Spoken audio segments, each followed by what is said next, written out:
Hello, hello, good morning. I am popping on. It's a Friday. Hope everybody's having a great morning. It's May 8th, and I wanted to just come on very quickly and briefly to demonstrate something that I am creating for one of my students on my caseload.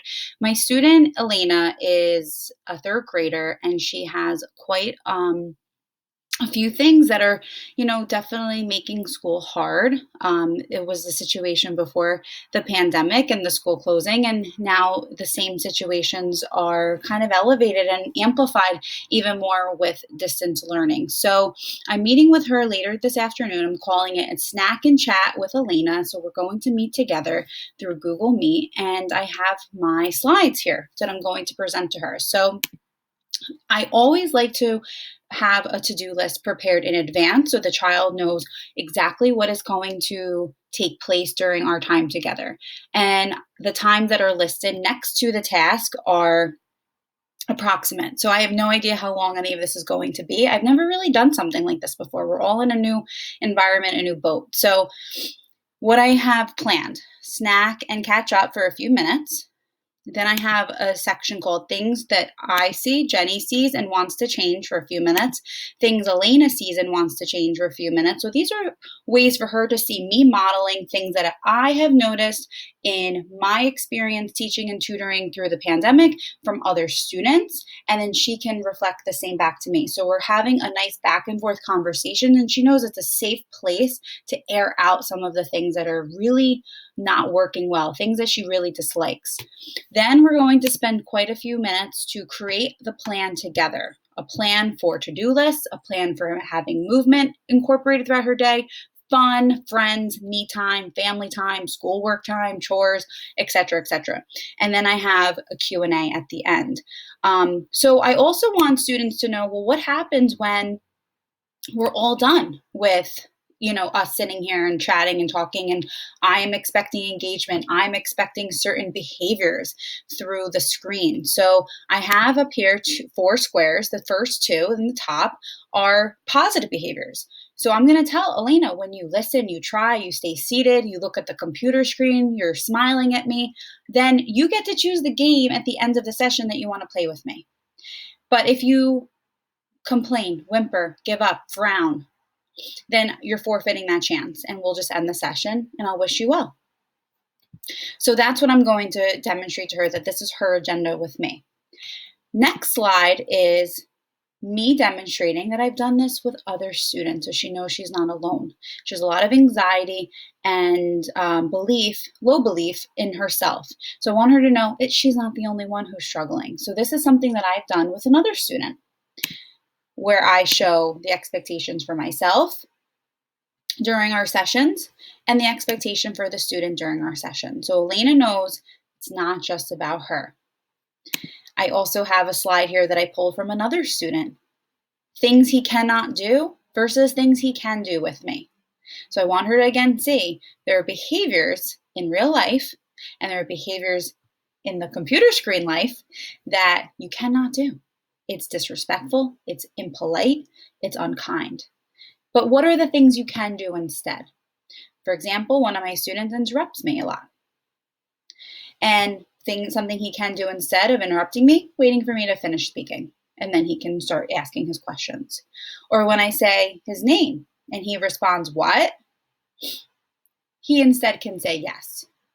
So I want her to again see these are slides that are pulled from my other students that I am using to incorporate so that they have a better experience for school.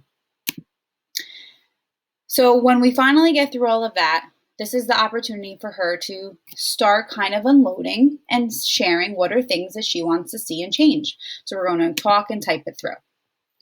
After that, I'm going to also demonstrate some real life issues.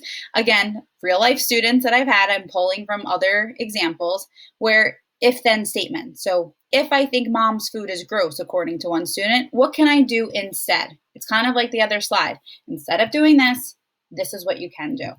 Or for this other student, I think I must repeat the same question that has already been answered. Well, then I can do this instead. Or if I think my life is horrible, because so many of these kids have such poor self-esteem and such poor outlook, then you could say your affirmations, which then brings me to Oh, have you ever heard of affirmations?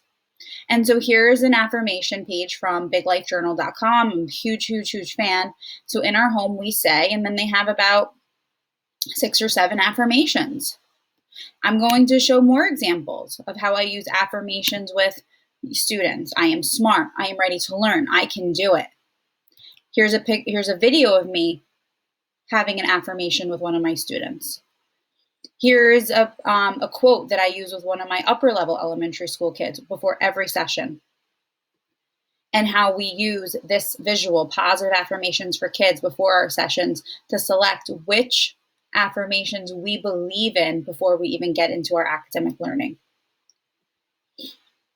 Here's another example of another child's affirmations that he gets to kind of pick 2 or 3.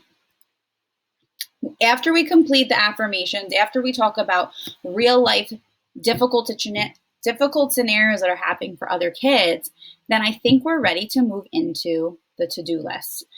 Having a morning and afternoon, evening to-do list. How does she want to structure her day? When will she incorporate her affirmations? When will she incorporate time for movement, chores, schoolwork, the fun, the friends, the me time, the family time?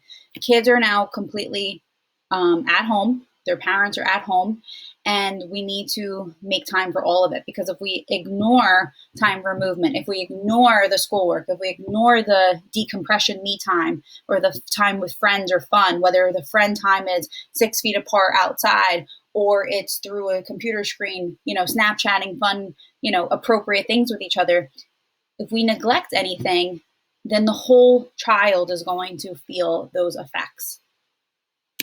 After we talk about the plan and we create some type of plan, which I will be doing on a different document that I have ready for her on a Google Docs.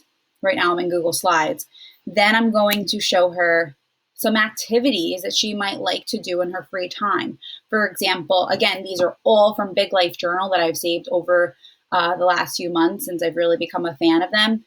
A Me from A to Z journal, accomplishment box craft, another challenge journal page or a wristbands craft, a compassion journal activity, a gratitude game with dice, loud and proud daily, weekly reflection, and quarantine time capsule. So these are things that she can do as part of her me time, as part of her free time.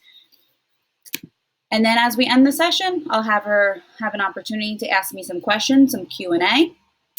Here I am ready to go with our tic-tac-toe and our hangman games. Connect 4 I have on a different web browser page. But again, I'm looking for those behaviors I mentioned for her to even have that opportunity to pick a game. And then I'm ready to say, have a nice day, good job, let's take a break, and I'll potentially set up another session with her. This is, again, one of my students on my caseload, not one of my private clients. And I'm trying to help her family and help her course correct, reset, start to find the positive in such a difficult, negative situation that she is perceiving. And hopefully with these slides that I've planned for our meeting later today, this will help her. So I will, be making edits during the session and make a plan for the next session if there is one that her parents would like me to attend with her. So thank you for listening, checking in. If you have questions, if you are also assisting your students in the public school who emotionally are a little down and out, overwhelmed, anxious, sad, depressed, negative, let me know how it's going for you, and if maybe you have an idea to share with me or if you're benefiting from any of these ideas. So I appreciate the time, and everybody have a great Friday.